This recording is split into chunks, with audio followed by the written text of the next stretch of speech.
I've been with my partner for about 13 years, and she is my hero. There's just no other way of saying that. She continually inspires me and continually challenges me and continually supports me and loves and cares about me. And this means everything to me. It matters more than anything. I actually met her in the US. She was there working as an au pair and going to school. And I was living in Philadelphia at the time, working at a university. And I was an avid contra dancer. Now, contra dance is a style of folk dance, kind of community dance, that is practiced more or less up and down the East Coast in the United States. If I understand the history correctly, and I may not, but this is the way I understand it, it's a kind of derivative or a local kind of reimagining of traditional Irish, English, French folk dances. And so it's something that I got turned on to. I can't even remember how. I think it was just a friend kind of invited me, and then I went and tried it and kind of enjoyed it, and then tried it again and kind of enjoyed it a little bit more, and then tried it again and absolutely loved it. So if you want to see what kind of style of dance I'm talking about, just put contra dance into YouTube. I'm sure you'll find plenty of examples, maybe even a video or two with me in it. But it's a lot of fun. It's a lot of physical exercise, which is one of the things I really enjoyed about it, because it wasn't a kind of going to the gym and just, running on a treadmill, but it's actually something engaging and it's really social. So that's a lot of fun. I don't know how it is now that we've had COVID for the last couple of years. I imagine it's not been very much fun. But in the pre-COVID world, yeah, it was a blast. And so I practiced pretty regularly.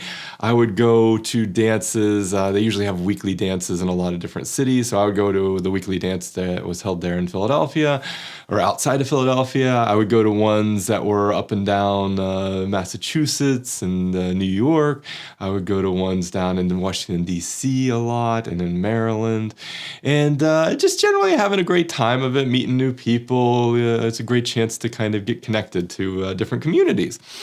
And so anyways, I was following this really amazing band called Giant Robot Dance. You can check them out on Spotify. They're phenomenal. I love them.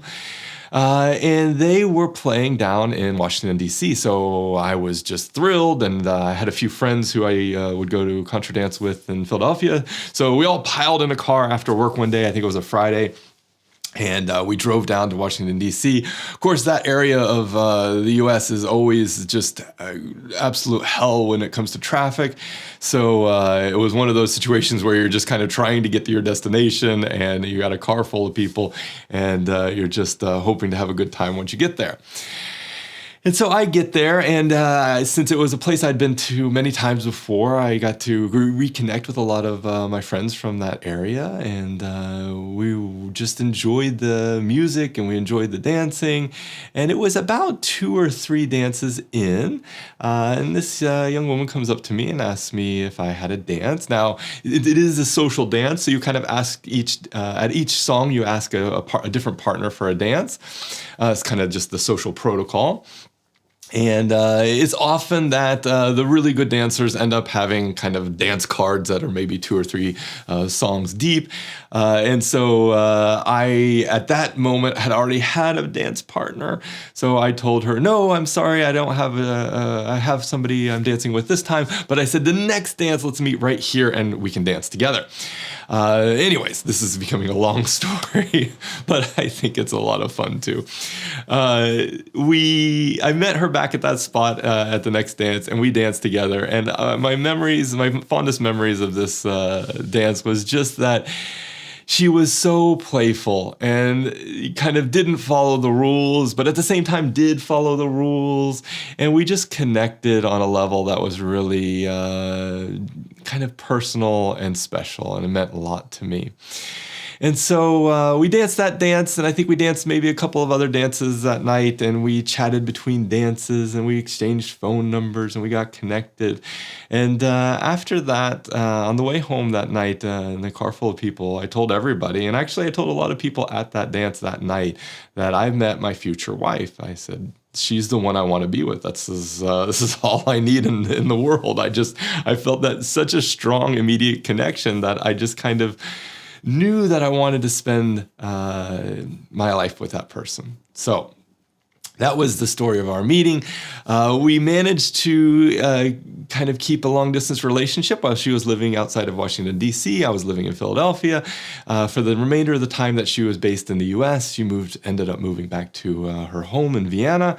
And then after a few years that went by, her and I moved here to Norway together. And it was the first time we had ever lived together. It was the first time that we had ever gotten to spend kind of all of the time together. And it was a terrifying, scary, kind of fun, exciting, very, very new experience all wrapped up into one. And so our relationship really grew so much stronger just having come through that together. And so if you've ever moved to another place with a partner or a loved one, it's kind of like not going to war, but it's kind of like going through a very difficult, stressful situation together, but then you come out of it so much more bonded, you come out of it so much closer.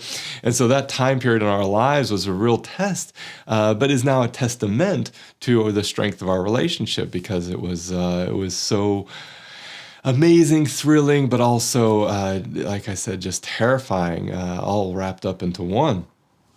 And we just moved to Norway. So, I mean, imagine if it was another country that was even more challenging than a country like Norway. Norway makes it pretty easy on people to move here, or at least made it easy on us. Anyways, she recently, about 3 years ago, moved to Cork, Ireland. And she moved there to study for her PhD. And she's going to be a marine innovator. She's studying marine innovation. I don't know exactly what that means. She tells me a lot about it, but I'm still trying to understand what that means. But I'm not as smart as she is, so she often understands things at a much higher level than I do, especially about these issues. But yeah, she is my absolute hero. There wasn't any point in time in our relationship that we ever really lived by anyone else's rules. We always kind of made our own path. We made our own, we decided what was good and bad for us. We never really listened to many other people and what they had to say, whether there are judgments or anything else about our relationship. We just decided what we wanted, and we moved on from there. So I think that's the main takeaway here is don't live by someone else's expectations or judgments. Make your decisions and stand by them as best you can. That should always come with the footnote that those decisions should hopefully never impact your health and welfare and safety. So if your health and welfare and safety are being impacted, then you may want to look a little bit more critically at that relationship. But live by your own terms, live by your own rules, and see what value and what joy you can find in that. My call to action on this episode is pretty simple. If you have a partner, if you have someone you care about in your life, just tell them you love them. Just tell them how much they mean to you. If you don't feel that the word love is appropriate. And if you don't have someone that's in your life that you love and care for dearly, then maybe just go stand in front of the mirror, give yourself some self-love, and tell yourself that you love you